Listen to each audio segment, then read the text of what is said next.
Hello again, I'm Sheridan Morley with a Radio 2 Arts programme Sunday special devoted to the centenary of the poet on Broadway. He, of course, was Lorenz Hart, the man who single-handedly changed the art of lyric writing in America, dragging it into the 20th century with a mix of wit and cynicism and sheer romantic courage in the face of all kinds of adversity. In private life, Hart was a lonely, tortured, alcoholic homosexual who lost his great partner, Richard Rodgers, to Oscar Hammerstein, and died only months after the opening of their Oklahoma, the show which he knew meant the end of his musical world. But here, in 1968, is Richard Rodgers describing more than 20 years after Hart's death, how they first met in New York in 1919. A friend of my brother's, Philip Levitt, 4.5 years older than I imagine that he and my brother were about the same age, knew about the work I'd been doing, and he also knew Larry Hart, and he thought we ought to meet. And Larry had been living for years just around the street from where I had been living for years, and neither of us knew it. We didn't know each other at all. And one Sunday afternoon, this man took me up to Larry's house, his parents' house. Larry was 23 years old, and I was 16. And we sat and talked all afternoon. And I played a lot of my tunes for Larry, and he liked them. And he told me his ideas about lyric writing, about content. He had very advanced ideas about rhyming, and thought that all these things would be valid in the theater if anybody ever had the nerve to use them. And I was totally intrigued by what he had to say, and I thought he was wonderful. And of course he was an old man compared to me. He was 7 years older, and I listened to him very carefully and with tremendous respect. And we decided that afternoon to work together. We did that until, well, I was 16 then, until I was 40 when Larry died.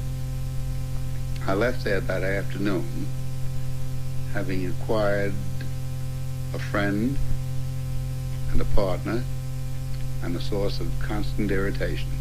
With me now, and throughout this centennial celebration of Lorenz Hart, is the biographer Frederick Nolan, who has just published a definitive life of this remarkable songwriter. When I say remarkable, it's really because, Frederick, as you say in your book, when Larry Hart first met Dick Rodgers in 1919, the commercial song lyric consisted of tired cliches and cloying Victorian sentiment, and it was Hart who changed all that, who avoided the obvious, who went for the unexpected phrase that would touch the heart or the nerve. And yet, despite that tremendous sense of wit, he was in many ways a sad man. There's something very sad about his death, about his drinking, about his traumatic bisexuality, about the fact that Oklahoma really killed him in a way by taking Rodgers, by again changing the theatre. And what you suggest all through this book is that we're dealing with a poet, that we're dealing with a man who wasn't like the other lyricists. But let's begin at the very beginning. We know he was born exactly 100 years ago, May 1895. What kind of family, what kind of background, what kind of childhood? Oh, noisy, tempestuous, undisciplined. You always find in any talk that Richard Rodgers makes about Larry Hart, he will use the word undisciplined, which was a big word with him. He felt that, everything had to be just so. And Larry's life was just chaos. His father was a sometime promoter, sometime macher, as they say in Jewish circles. He just was mad, irresponsible, rich sometimes, poor other times, would pawn his wife's jewelry one minute and the next minute be driving around in a chauffeur-driven limousine, and gave his sons $100 bills to go out. Are we talking, as with the Gershwins and Irving Berlin, of immigrant stock, of the family that came? Yes, Max Hart, Larry's father, was originally called Max Hertz, and he was a first-generation immigrant, yes. Larry was first-generation American. And what kind of childhood? Happy in terms of... I think very noisy, very family-oriented. Great fun. They lacked nothing. They had always uncles and aunts to take them out for ice cream, or to take them to the music hall, or to take them to the German theatre. And German and English was spoken simultaneously most of the time in the Hart. It was noisy pandemonium, I think would describe it best. Was there music in the family? Was there that kind of background? No, not at all. None that I've been able to discover. Frida Hart was a tiny little elf-like woman. Max was a great big portly noisy, but not so big in the tall sense. He also was small. But noisy, exuberant, but not musical, not at all. Although there is a slight claim to the descent of the family from the poet Heine. So he goes to school in New York on 59th Street. He goes through college, Columbia Grammar School. He goes on from there.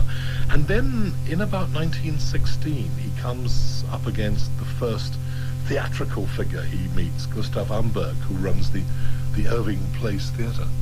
Gustav Amberg was really just a small-time producer who took German music hall stars of the American stage, that is, and provided them with the silly kind of plots that they had for shows in those days. The only thing I've been able to discover, in fact, of Larry's is a show called Die Tolle Dolly, Crazy Dolly or Mad Dolly, which had wonderful people in it like Mizzy Gizzy. And he translated the German songs that Gustav Amberg had found in the score of this silly show into American, and very well too. So here now we are in the middle of, certainly for us, World War I, not yet, of course, America, 1916. He's at Columbia University. Is it like Cole Porter at Yale, Bingo Yale, a sudden discovery of college football songs and that kind of music? No, I think Larry was always a writer, very much a writer. He was writing pieces there was a very famous column in those days called The Conning Tower, which all of the arty people tried to get their pieces into, and Larry and a lot of other Columbians were trying desperately to get their prose into that. There doesn't seem to be originally any indication that he was going to be a songwriter. He wanted to be a producer, but of course he got involved with the college shows right away. He said, in fact, he never graduated from college. He graduated in musicals. Did he realize from the very beginning that he was never going to be a composer, that it was always going to be a matter of finding someone to write the music? Yes, I think so. I don't think he ever had any music. Well, Rodgers said he sang like a raven. And so then he goes through Columbia, and quite soon after that he comes for the very first time to meet Rodgers, who is actually much younger and still in his teens. Yeah, Rodgers was 16, in fact. That's right. Larry Hart was 7 or 8 years older than him. How was the meeting engineered? They involved themselves in all sorts of club activities, young people's clubs, and they put on shows in those clubs to raise funds for football uniforms or for baseball uniforms or whatever, or to raise funds for the troops a little bit later on. And there was a young man called Philip Levitt, who was the son of a paint manufacturer, one of the members of the club, who knew Dick Rodgers, who was writing tunes for other clubs, and realized that he needed a lyricist, and knew Larry and liked everything that Larry did, and thought that Larry needed a composer, and just said, I think I ought to take you to meet this guy called Larry Hart, and took young Dick Rodgers along with him to West 119th Street, which is where the Harts lived, which is now buried in darkest Harlem. And it was love at first sight, as a friend said, in both senses, I think. But they were also an odd couple, as you say, 5 years apart. Rodgers from this rather meticulous, medical, if you like, WASP background. Larry Hart, as you say, chaotic immigrant. They were not a natural meeting of the minds. Not at all. I used the phrase in my book that for meeting Hart for Rodgers must have been like being thrown out of a church into Bedlam. And I think it must have struck him that way, but one of his friends said, Dick Rodgers always knew what was right for him. And I think he realized from that very first day, the way that Larry talked, and for the things that they started writing almost immediately. It was like a chemical reaction. You said love in every sense. We know that Rodgers was heterosexual, and rabidly so indeed. Hart, we know, was gay, although he could never really bring himself to face the totality of that. Was there a sexual link, or was it purely that one was the father of the other in the sense of being older, or what? I think there was, yes, I think there was quite a bit of that, of the protective love. I think my own private theory is that all of Larry Hart's life, that sadness that you mentioned, is because his whole life was an unrequited love affair. And I don't mean that to make it sound like he was desperately in love and wanted to have passionate sex with Dick Rodgers or anything like that. I think he loved him in every true round sense, rather in the beautiful way, perhaps, that Oscar Wilde described that love in the dock. The love that dare not speak its name, but certainly comes through, as you say, in song after song, that sense of regret, that sense of sometimes bitterness, sometimes just longing. But now, did they start at once to write together? Almost immediately, yes. They wrote and wrote and wrote and wrote and wrote and wrote, as you know, for a great many years before they actually broke through into professional theatre. They wrote for amateur shows, they wrote for school shows, they wrote for college shows, they wrote for the synagogue shows. You just name it. Someone said, we're going to do a show. The next thing you would find would be Rodgers and Hart knocking on the door saying, we'll write the songs for you. And what then was that first breakthrough? What was the show that people actually knew them for first? Well, they'd done a couple. They did actually get one or two songs into a Broadway show. There was a lovely song that they wrote called Any Old Place With You. That was written, in fact, for a Lou Field show, and got them onto Broadway, but very, very briefly, hardly at all. So the first big breakthrough that they made was in a 1926 show called The Garrick Gaieties. And The Garrick Gaieties was, again, one of those couple of nights done by the spear carriers of the Theatre Guild for charity, that Larry, who was by this time getting a little tired of writing amateur shows that really got nowhere and reviews that nobody ever saw, didn't want to do. But Rodgers persuaded him on the grounds that their names associated with the Theatre Guild would be a wonderful thing. So they wrote the score. And among the things that they wrote for that, added to the score of that particular show, was a song that they had not been able to give away for nearly 5 years, called Manhattan. Manhattan there, the absolute Valentine to their hometown, which Rodgers and Hart established themselves with after, as Frederick Nolan is saying, a number of years in which they were really only known to their friends. How in those years did they live, Frederick? Were they living on their parents' money, family money, jobs? What kind of income? Larry, I think, was living on handouts from the old man, OM as he called Max, which was sporadic to say the least, because Max was often broke himself. When he had money, however, he would very happily give Larry $100 and tell him to go enjoy himself. Now, $100 in 1920-something was a lot of money. Rodgers had a father who was a very well-known doctor, and Dr. Rodgers indulged his son, who he adored. In fact, there are an enormous number of scrapbooks in the files of the Lincoln Center in New York, which were lovingly maintained throughout Dick's life by his father, not by Rodgers. But even so, the breakthrough with the Garrick Gaieties came on the brink of Rodgers giving it all up and going to sell baby clothes. He really did think he would never make it. A gentleman of his acquaintance offered him $50 a week to sell baby clothes, and he was about to take the job when the phone rang, and it was the Theatre Guild. And because of that miracle of not selling baby clothes, they went on, of course, through the rest of the 20s, writing amazingly fast. One forgets now that when shows take 1 or 2 years to get to the West End, they were writing 4 shows a year. Dearest Enemy, Betsy, Peggy Ann, The Girlfriend, Chi-Chi, Connecticut Yankee. These shows seemed to flood out of them. Yes, well, of course, I think they had, rather like the camel that before it sets out across the desert, they had this enormous hump of material. The trunk. That they'd created already. And so Dearest Enemy was actually written before Garrick Gaieties. But then, of course, as you say, they came thick and fast, because Larry could write extremely fast.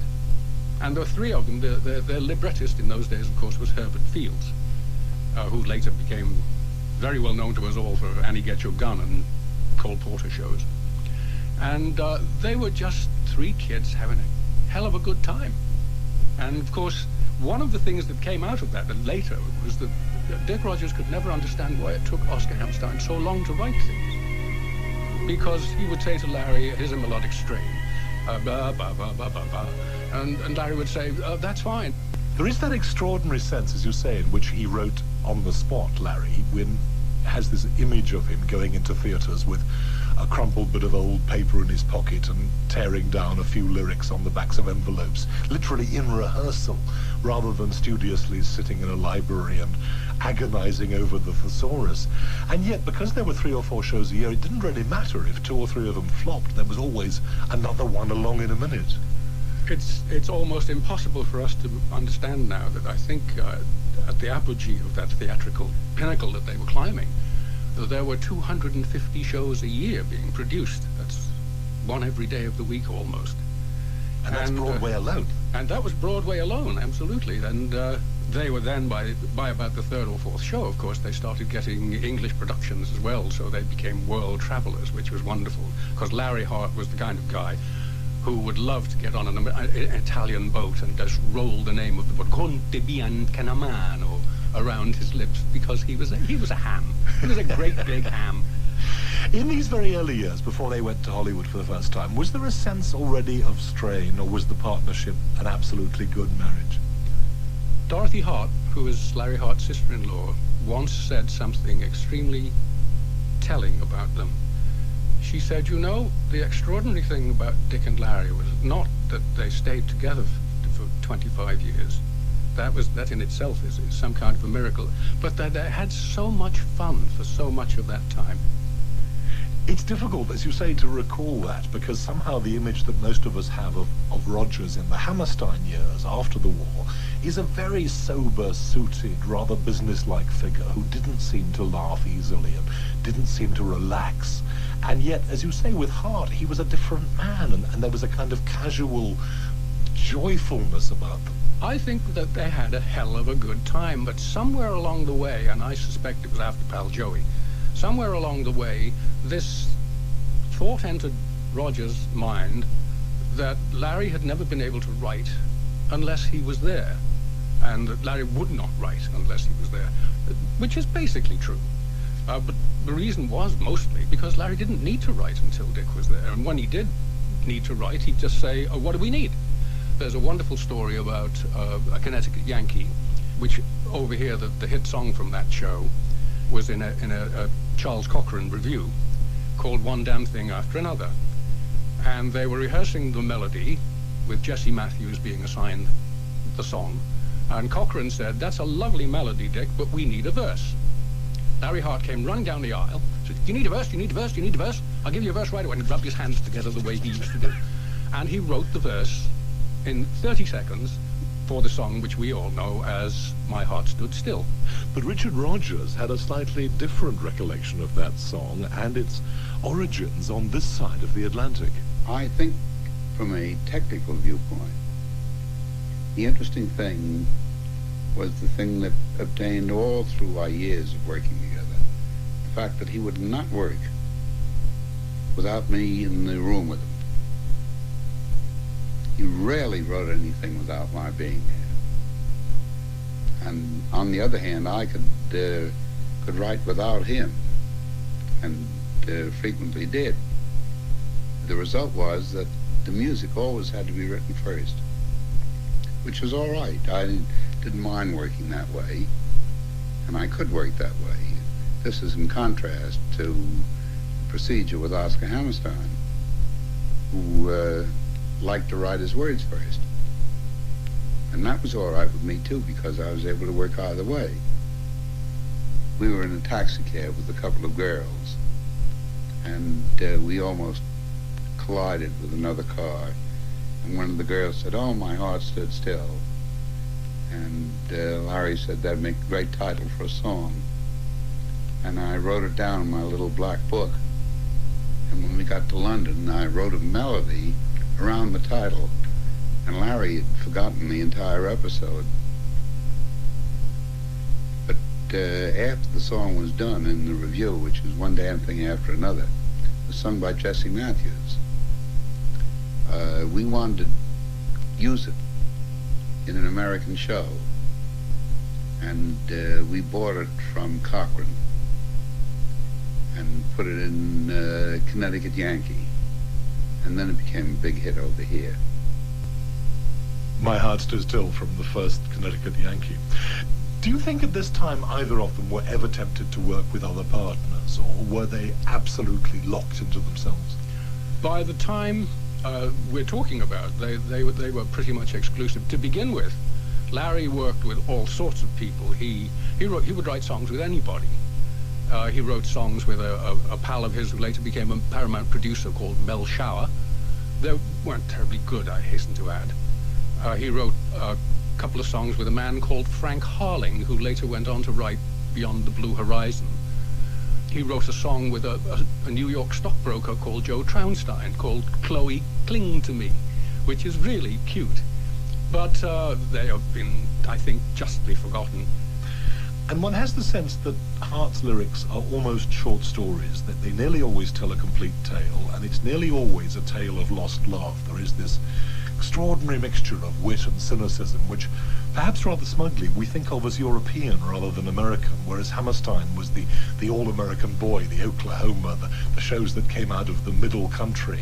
Hart was very much a New Yorker in both the magazine sense and the city sense. He seems to belong to the world of Dorothy Parker, Alec Woolcott, the round table almost. Well, he was a part of that group. In fact, there's a little inside joke in one of the verses of a Rodgers and Hart song. Dorothy Parker got very annoyed with the tendency of people to write songs for a movie title, and there was a movie came out called Woman Disputed, The Woman Disputed, and she said, I expect any minute now somebody will write a song called Woman Disputed, I Love You. And within weeks of that, Larry Hart had those lines in a song. We've talked about the 20s, about Connecticut Yankee. What are the other numbers from those years, apart from Manhattan, that instantly come to mind from the pre-Hollywood period? Well, I think what they were able always to do, and this seems to me to be quite remarkable in terms of their entire partnership, they didn't always know what it was going to be, I hasten to add, but they always had one song in each score, which somehow or other has become a standard. In Present Arms, which came quite soon after Connecticut Yankee, there's a wonderful song of Larry's rueful nature, which is called You Took Advantage of Me. You Took Advantage of Me. There's a sense in that number and all the songs that Hart wrote at this time that he was not really writing for book shows, that because of the nature of the musical in the 20s on Broadway, the plot was so random, so chaotic, like him, that whatever he wrote would really work at any point in the action. This was not, of course, true in later years, but he had more freedom, surely, in the 20s, precisely because nobody really cared about the storyline. No, I mean, the plot was really a clothesline to hang numbers on, because each of the stars, I think there's a story about Cliff Ukulele Ike Edwards, who used to have an 8 o'clock song because he wanted to catch the 8:25 train to go home.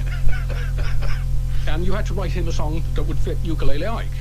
And there was also the 10:30 song that you had to give the audience for them to hum on their way out. That's right, that was your going home song, that's right. But Larry, being as cosmopolitan, he read everything, he knew everything, he talked to everybody, he was in on all the gossip, and it's all in the songs. So whatever is of the moment on Broadway, contemporary with that show that you might be reading the lyric of, it will be in a Larry Hart song. And as you say, a kind of coded history of America, references that somehow now don't seem to make absolute sense, but that came from the headlines of that day. Oh, very much. I mean, the names, there are lots and lots of names always thrown away in Larry Hart songs, and they are people who were in the news right that minute. And it goes right the way through almost to the last things that he wrote. So now here we are at the end of the 20s. They've finally got themselves together. They have this tremendous success. They actually establish themselves on Broadway. Then they decide in 1930 to go to Hollywood. Was that the lure of the money or the movies or what? I think it was the money, because by that time, of course, 1929, Black October had happened, and Black Thursday, I should say, in the American Stock Exchange, and they couldn't get work. They did one last show for Florence Ziegfeld, which was called Simple Simon. Extraordinary to think that Hart was actually a descendant of Heinrich Heine, that sense of poetry, the idea of being a literary classicist, really did go back to Germany and to the other world that Rodgers never really shared. But as you say, that the crash comes, they can't get work on Broadway. They go to Hollywood. Were they immediately triumphant there too? No, not at all. In fact, when I spoke to Rodgers, I had a long talk with him about Larry Hart, which was one of the last chats he ever gave on that subject. When I spoke to Rodgers, I asked him if he remembered the first film that they'd made, which was called The Hot Heiress. And it was famous for having a couple of songs in, like Nobody Loves a Riveter Like His Mother. And I asked him if he remembered a song called You're the Cats. And he said, that wasn't me, that was Cole Porter. With Mr. Rodgers, you see, he had all these keepers around him, so you weren't allowed to tell him he was wrong. You just had to say, oh, sorry, my mistake, and move on. There was, in fact, a song called You're the Cats, which is just slang. You're the cats, you're the berries, you're the bee's knees, that kind of thing. And it was terrible. It really was bad. And it was almost as if Hollywood encouraged them, with one or two notable exceptions, to write extremely bad songs.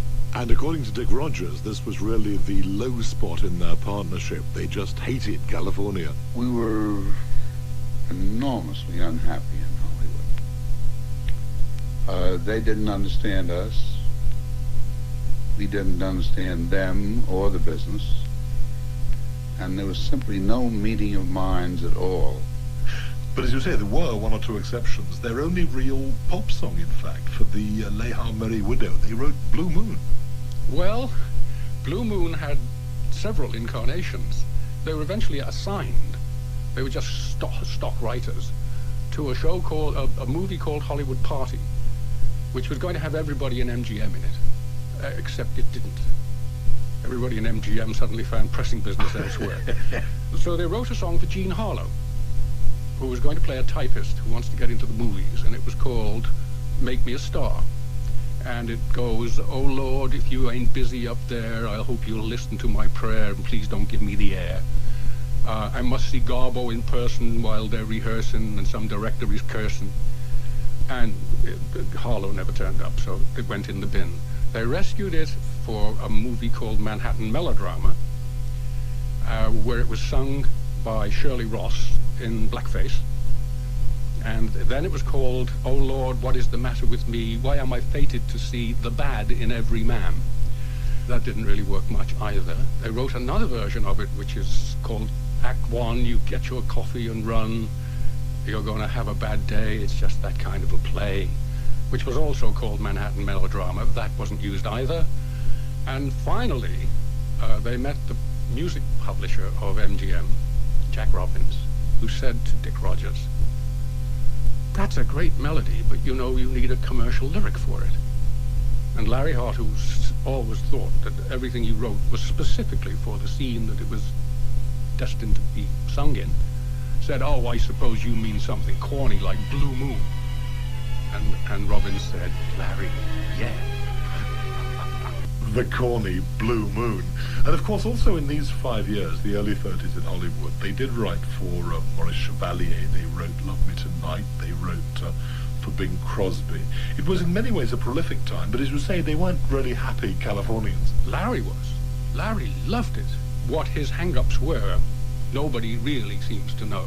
And by and large, it doesn't matter, because they made him what he is anyway. But I think he felt that Hollywood was a kind of a normal place. Whatever you could do, whatever you wanted to do in Hollywood, somebody was doing it. There were all sorts of crazy love affairs going on.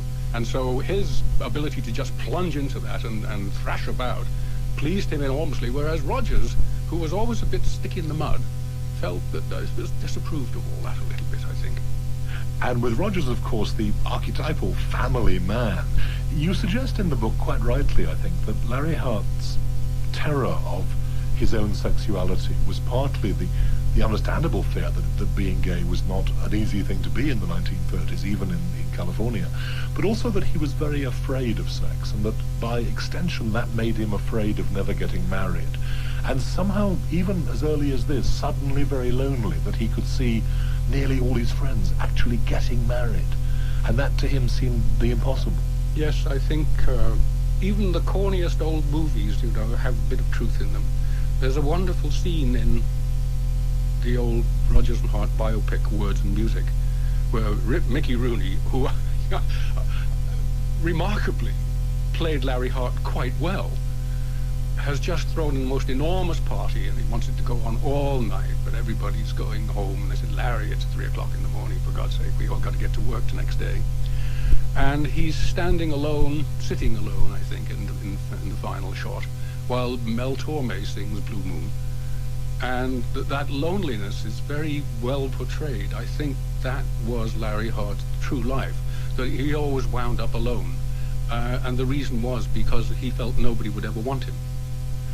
How otherwise truthful is that film? It's always said that it's a travesty, Words and Music. Oh, I think, you know, it's as Hollywood always wants to see its songwriters rather than as they really were. But it actually, there are moments in it, as I watch it and watch it and watch it, that I think to myself, that's not bad, actually. That's Mickey Rooney, of all the people in the world, I would not have expected to cast as Larry Hart. I would have thought perhaps Joel Grey, or maybe even Joe Pesci would be rather good. Well, nowadays, yes. We're talking about the present, in but, 1930, but whatever. in 40, whatever. In the 1940s, there had to be an MGM musical.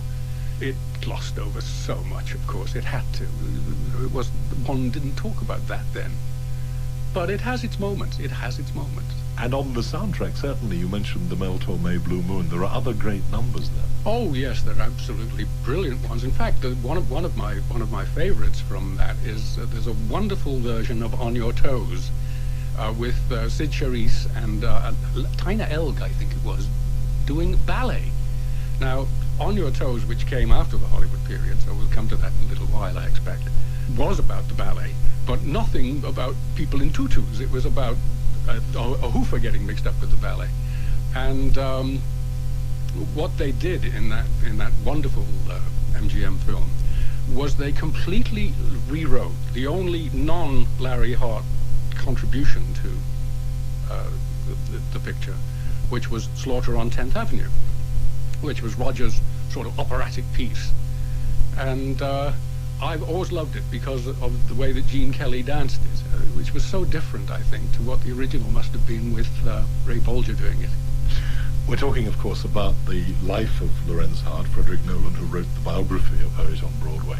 We're also looking at the areas of the relationship with Rodgers, which, as we've established, was both triumphant and very difficult because of these two men being so unalike in their own souls. They come back in 1935 to Broadway, Frederick, and they come back, in fact, for Billy Rose to do Jumbo. Yes, well, Billy Rose had been an old-time pal of Larry's. When Larry was going to camps as a counselor, Billy Rose would come out. We should explain, counselor in that sense is not psychiatric counseling. No, I beg your pardon. No, he was just a guy that organized the activities in the camp, and in Larry's case, that meant putting the shows on. And Billy Rose would come out to the camp and take Larry out in a rowboat, and Larry would write lyrics with him, and then Billy Rose would go back to Broadway and sell them and give Larry a $100 bill, and Larry never got credit. So what of Billy Rose's songs, and there are many, Larry Hart may have contributed to, we will never know, because neither of them ever told. But Billy had become a producer. Have an amazing score. Yes, Billy had become a producer, and determined to put on the biggest show on earth. Barnum and Bailey mixed with a Broadway show in the largest theater in New York, which was the Hippodrome, with 5 circus rings and trapeze artists and the Paul Whiteman Band. I mean, it was really, as Larry Hart said in another lyric, it's a wonder Mrs. Roosevelt isn't in it. And that score contains some absolute classics, The Most Beautiful Girl in the World, My Romance, Little Girl Blue, indeed. Little Girl Blue, indeed, which I think is one of the most charming of the Rodgers and Hart songs, and particularly because you have to imagine the scene, which is the little circus girl with the broken heart sitting in a blue spotlight in the center of the sawdust ring singing Little Girl Blue. Little Girl Blue from the 1935 hit Jumbo, which brought Rodgers and Hart back in triumph from Hollywood to Broadway. And approaching the news at 11, stay with us, because in the second hour, Pal Joey, Boys from Syracuse, Babes in Arms. But here, the title of the 1929 Spring is Here. Welcome back to the second hour of this Sunday Arts Programme centenary special on the lyrics of Lorenz Hart, in the light of a definitive new biography by my guest Frederick Nolan, an hour in which we also recall such vintage Rodgers and Hart singers as Judy Garland. Judy Garland, of course, and with her we're now into the late 1930s, the most remarkable period of this whole Rodgers and Hart partnership. In the 7 years from now to 1943, the year of Hart's death and the coming of Oklahoma, he, with Rodgers, wrote On Your Toes, Babes in Arms, Boys from Syracuse, Pal Joey, among half a dozen other hits. A breathtaking list, Frederick Nolan. Absolutely, and everyone, it was almost as if they were trying to top themselves each time, because every show that they did was bigger than the one that had gone before, more successful than the one that had gone before. It was a point by about 1938 where they were undisputedly the kings of Broadway. Just nothing else was competing with them, even Cole Porter. We began talking about On Your Toes and indeed the ballet sequence of Slaughter on 10th Avenue, but of course that score also contains such heartbreaking numbers, again, as There's a Small Hotel. Yes, well, Larry hated There's a Small Hotel, you know. Why? He hated the melody and refused to write a lyric for it. And when they grabbed him and said, you've got to write a lyric for it because Dick thinks it's a great song and you've got it. So they locked him in the men's room, as they so frequently did in those days. And Larry wrote, I love you today more than yesterday. And they said, no, Larry, that won't do, work harder.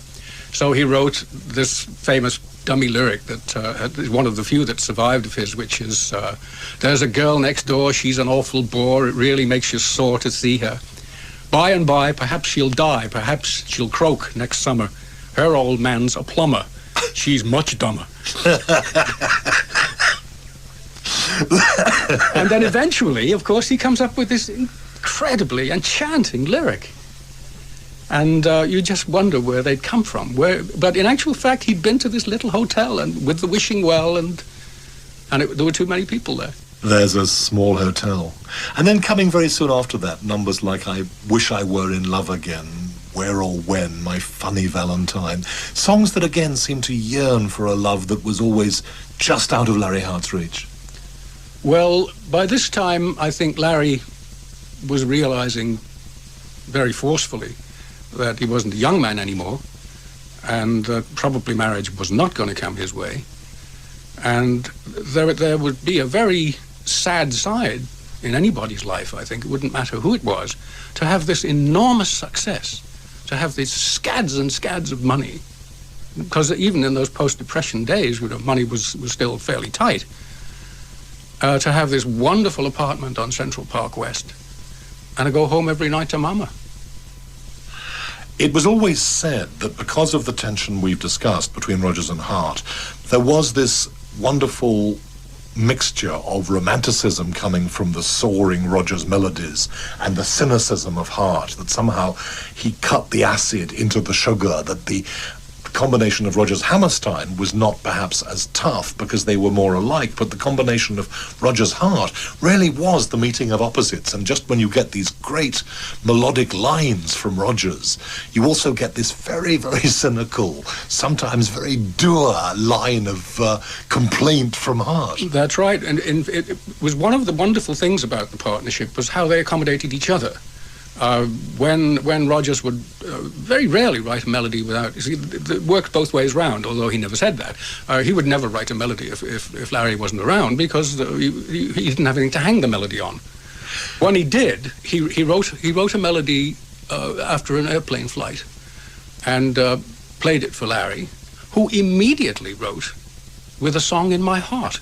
With a Song in My Heart. But this was the ongoing complaint, wasn't it? That Rodgers said he had to have the words in advance. He couldn't really be left alone without the words, and that Hart had to deliver before he could write. And Hart consistently said, no, the other way round. Well, you see, I don't think that one can take, without the context, let's put the context here.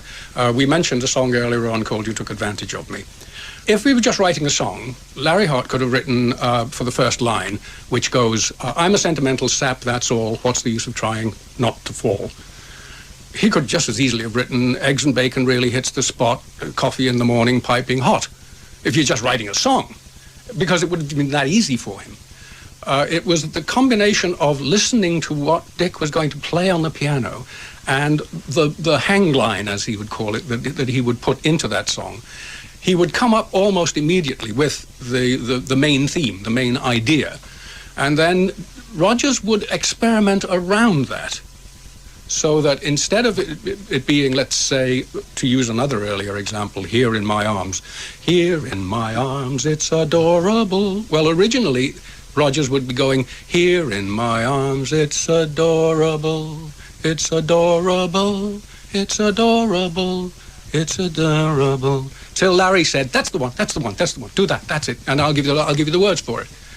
And that's how they worked their songs out. They didn't do it like Rodgers and Hammerstein later did it, which was Oscar writes the words, sends them by messenger to Dick, Dick sits down at the piano and whistles a happy tune. The irony is, of course, that it was Rodgers and Hart who had to work in a way much more closely. As you say, they couldn't use messengers, they couldn't live separate lives and have one arrive by post. They actually did have to be in the same room at the same time. And Rodgers seems to have got increasingly irritated with Hart's lateness, his rather slovenly manner. He even began to kind of dress badly and to drink and to almost celebrate his own dishevelled state of mind. Well, of course, Larry always drank. Larry drank from the time he was about 10 years old, from what I can gather. But, yes, it was a progressive deterioration, where before he would turn up late or he would have forgotten the meeting, he eventually just started not turning up at all. Now, this is fine if you've got the music written, but, you know, when you try something out, it doesn't work, you need to replace it. Where's Larry? Where's Larry? Where's Larry? And nobody knew where Larry was. And sometimes even his best friends didn't know where he was because he was in the most disreputable dives he could find. And yet the magic was still there. A show we haven't discussed, Boys from Syracuse, based long before Kiss Me Kate on Shakespeare, of course. That's right, and with only one line of Shakespeare in it. You know, they had a wonderful scene there. George Abbott wrote this wonderful libretto for them, and there's only one line of Shakespeare in it about the venom clamours of a woman's tongue are worse than the serpent's tooth, something along those lines. And they had a little man stick his head out from behind the proscenium and say, Shakespeare! The only point.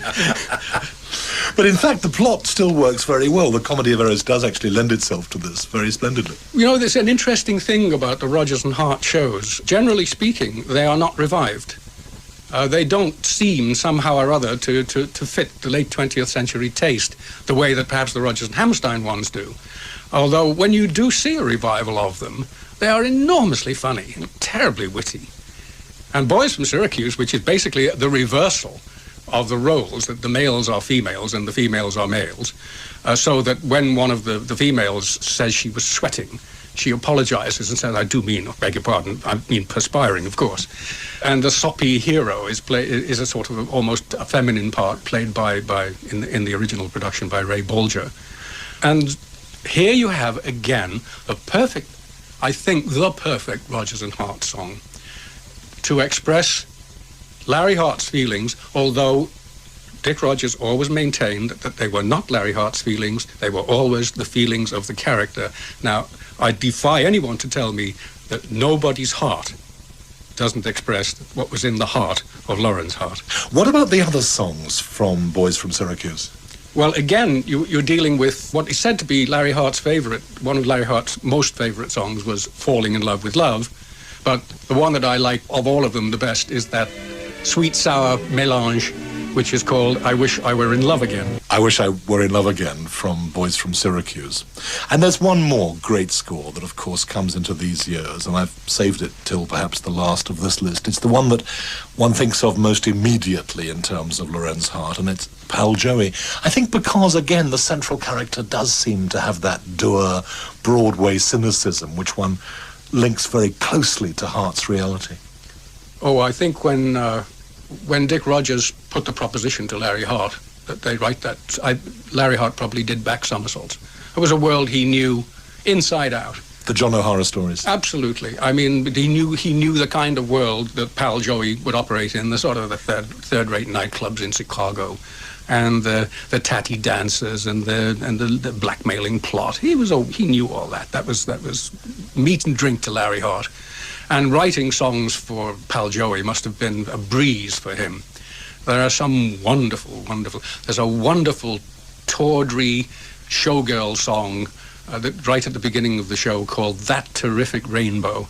That Terrific Rainbow from Pal Joey, the score that I suppose brought not just Rodgers and Hart, but also Broadway at its closest to Brecht and Kurt Weill, to Europe. As you say, that sense of nightclubs in disrepair is not far from Threepenny Opera. Very close, and it was a very daring show. Don't forget, this was a show basically about a woman with what we would call today a toy boy, a woman keeping her lover and paying for him to have his own nightclub.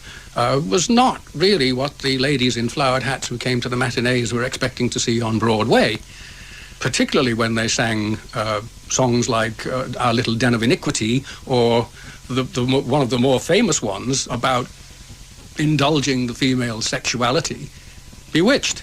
Bewitched there from Pal Joey, and also, of course, the scandalous song Zip, which was given to a stripper, no less. Well, it was really an interview of a stripper, not unlike the then extremely famous Gypsy Rose Lee, heroine of a later show herself, called Gypsy. Gypsy Rose Lee had intellectual pretensions and was always being quoted as having read this and having opinions on this show or what she felt about world politics. And Larry went to town on her mercilessly. Zip from Pal Joey. And yet, almost already, we're at the end of the story. That was not quite the last show, but it was perhaps the last moment of absolute triumph. Already we have Larry Hart, as you say, disappearing into nightclubs, drinking, vanishing, and Rodgers more and more publicly saying, I need another lyricist, beginning to look around. When was the moment when he actually went public on that and let it be known that he was no longer prepared to work with Hart? I think from my recollections of talking to the people who'd worked with both of them, alas, all sadly dead now, Joshua Logan said that one day Dick Rodgers came up to him and said, I can't face this. Was during the show Higher and Higher. I can't do this again. I just simply cannot go on doing this. And Logan said to him, well, Dick, what would you do if you didn't work with Larry? Who would you work with? And Rodgers said, well, what would you think if I said Oscar Hammerstein? And Logan said, oh my God, that would be wonderful. And I think at that point, Rodgers had already, in fact, made the overtures to Oscar. And Oscar, being the kind and loving, gentle man that he was, said, if Larry doesn't come through, I'll come in and finish the work and no one will ever be the wiser. But if you finally come to a point where he simply will not or cannot work anymore, then let's talk again. And that came, of course, within a couple of years. And it came with the idea of Green Grow the Lilacs, the idea of Oklahoma, which in some way must have been a double shock to Hart. Not only was Rodgers leaving him for another lyricist, he was also leaving the world they had created, that very glitzy, glossy, as we've agreed, sometimes tawdry, urban, New York, sophisticated, lyrical world, and he was going to the Midwest, to Oklahoma, to the Corn Belt, to the other end of the spectrum. Did Hart see that as a blow in the face to all they had done? I think he simply couldn't understand it. It was basically his judgment most of the time that brought them to do a show. He'd say, has anybody ever written a show about a 7-day bicycle race? And Rodgers would look at him vaguely bewildered. And Larry would say, well, here's what you do. And the next thing they would be off to the races. But he just could not see this. And if you think about it, if you think about the story of Oklahoma, which is basically which of two guys gets to take a girl to a picnic, what's to write a show about for someone like Larry Hart? I don't think he ever dreamed for a second that they could, A, make a show of it, or B, that if they could make a show of it, that it would be one that he'd want to work on.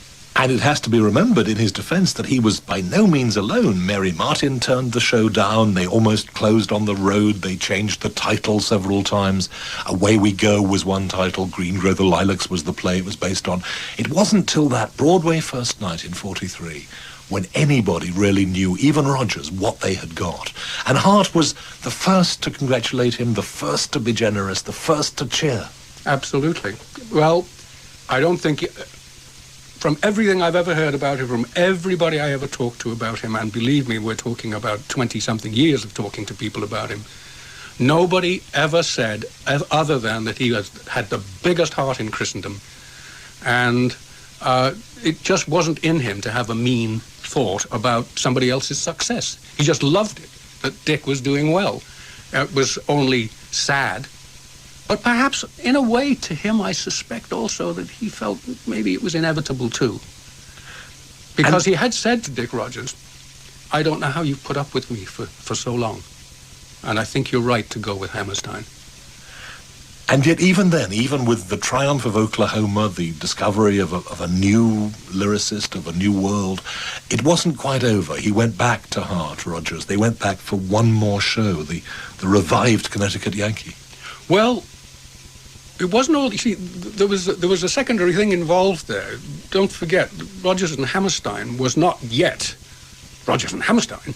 It was just two guys who were working together. Rodgers made very sure quite soon after that it was Rodgers and Hammerstein, but at that point, Oscar Hammerstein was quite ready to go off and do something else. And Rodgers also didn't want to give up on Larry. And so rather than try and take on another show, which he felt would be too much for him, because by this time he was really seriously debilitated by drink and bad living, that maybe if they revived a Connecticut Yankee and made a special part in it for his favorite lady, as a lady called Vivian Siegel, and wrote some new songs for her, that perhaps Larry could get it all together again. And to everybody's astonishment, I think, not only did he get it all together again, but he wrote some brilliant songs. The revived Connecticut Yankee, Broadway, November 17th, 1943. Already ill by this time, he develops pneumonia, and within 5 days of that first night. That's right. That's right. He drank and drank and drank and drank. And of course, it didn't cure a thing.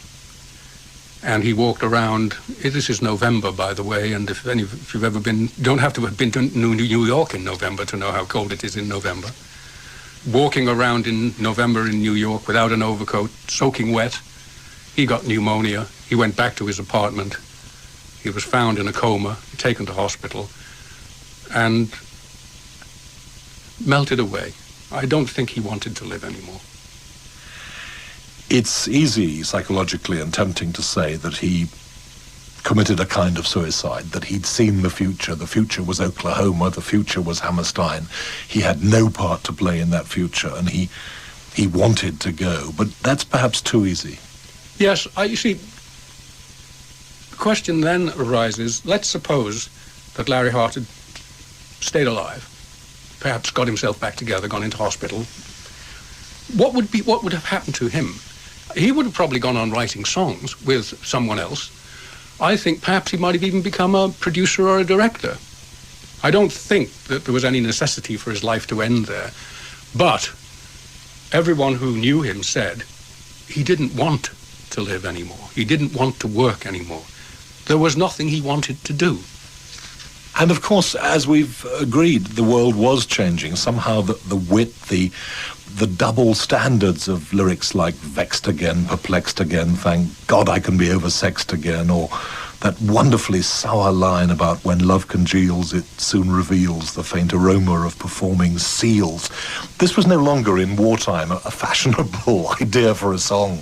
Songs had to be simple and lovely and easy, surely. That's right. And a whole new era of songwriting was opening up because, of course, once the Rodgers and Hammerstein era began, all other eras on Broadway ended.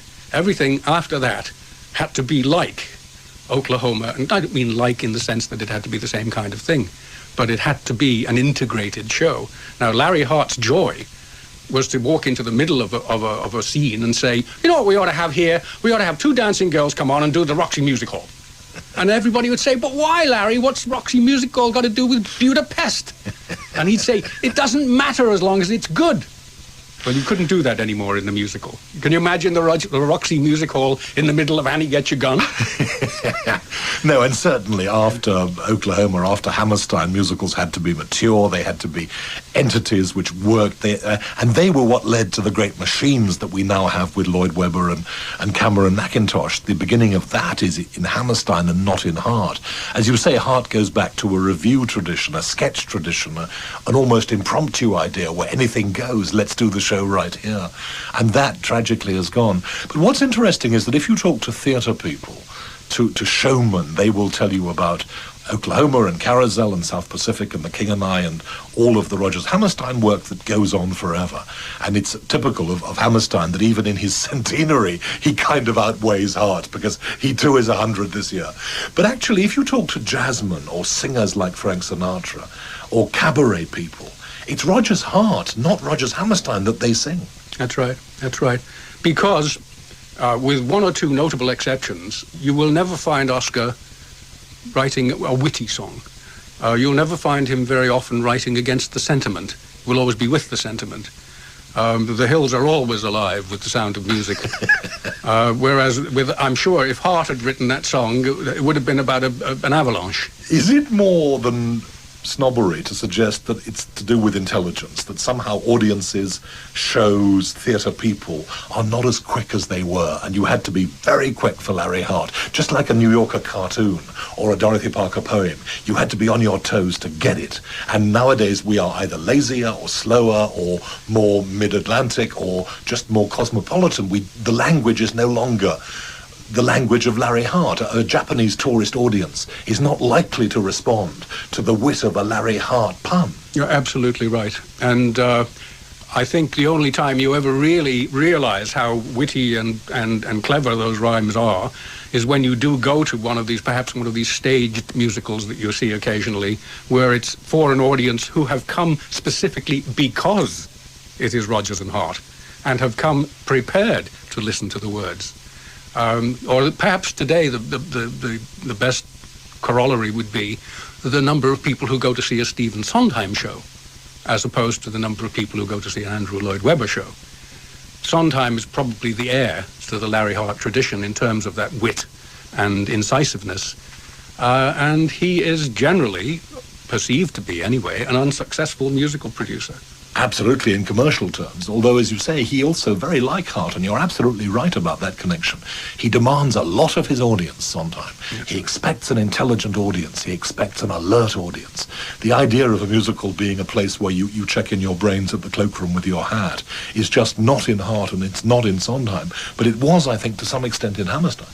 Oh, yes, indeed. And I think it was part of Oscar's presentation that although he was by no means as anything like bucolic himself, he was a very intelligent and astute man, he felt that it was the lyric writer's job not to demonstrate his word power, which was the antithesis of the Hart thing, which was verbal pyrotechnics the whole time. And sometimes to the extent that people said, the trouble with Larry Hart is he can rhyme anything, and usually does. In the years when you came to know Richard Rodgers, because of course you also wrote a wonderful book on that partnership, on Rodgers Hammerstein, was there any sense of guilt, any sense of regret in the way that he finally did give up on Hart, or did he think he really had done his best for 30 years and he deserved an easier time? I think he was baffled. I really think he was baffled. There was one wonderful story that I never used, that Jessie Matthews told me. She went to see him many, many years later as an older woman, as Mrs. Dale, I think, in those days she was. To see Rodgers? To see Rodgers, for old time's sake, because they'd known each other all those years ago when she did One Damn Thing After Another, and she'd made the movie Evergreen, which was one of their shows. And she started talking to him about Larry, and what a lovely man he'd been, and what a shame, because perhaps it could have gone on longer. And she said Rodgers got up and hit the desk very hard with his fist and said, "God damn it, he still has the power to get me mad." And I think that's very revealing. And years after his death, this was? Years and years, 20 years.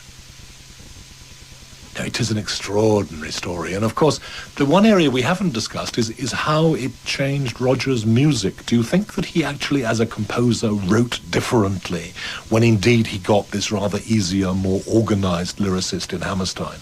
Did the music change with the lyricists? He always, as you probably know, always stoutly denied that there'd ever been any change at all. I was taught to write theatrical music, and theatrical music I always wrote. I think it's absolutely undeniable. You just have to listen. There is, in the best of Rodgers and Hart, when it's moving, when it's touching, when it's sad, a certain elegance. When it's witty, it's cute, it's on its toes, as you said.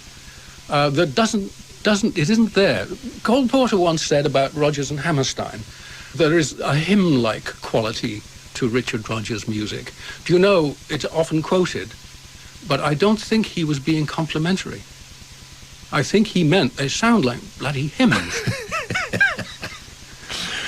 I remember Alan J. Lerner talking about the problems of any lyricist and saying that, of course, it is, if you're only a lyricist, it has to be a marriage. How lucky Cole Porter and Noel Coward were, who said, you mean it takes two men to write songs? Yes. Because for them it didn't. And Lerner's point was that he, after Fritz Loewe retired, never again really found the right partnership to write a great show. And sure enough, outside of Lerner and Loewe, there are very few Lerner scores that live on.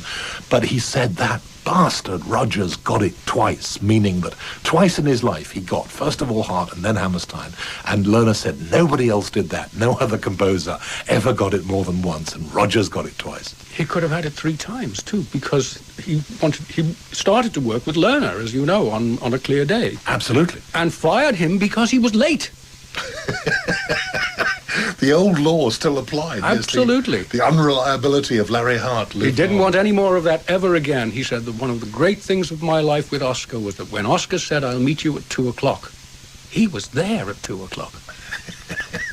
And you only have to listen to Sarah Vaughan or to Frank Sinatra, as I said earlier, or to Barbara Cook to understand that something about Rodgers and Hart on record is very different from what you get with Rodgers Hammerstein. The people who've recorded them, Ella Fitzgerald, Bobby Short, the Supremes, all kinds of singers, past and present.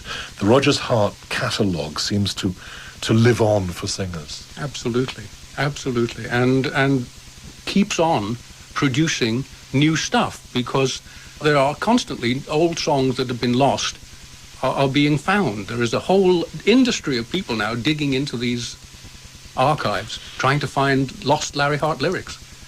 I suppose of all the recordings, it is to do with Sinatra and Fitzgerald that we first think of Rodgers Hart, particularly those songbooks. I think, well, there was a wonderful gentleman who was also a songwriter called Alec Wilder, and Alec was song finder royal, as it were. He was the man who found the songs for people like Frank Sinatra and Ella Fitzgerald.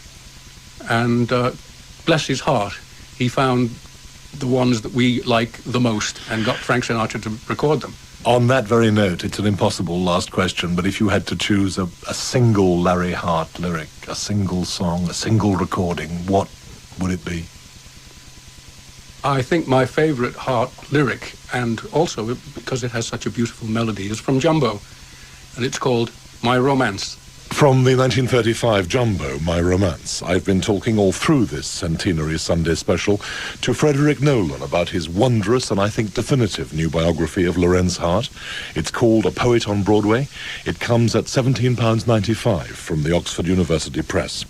I'm Sheridan Morley, my producer Stella Hansen, but let's leave the last word on Larry Hart to the man who was for 30 years his friend, his partner, and his composer, Richard Rodgers.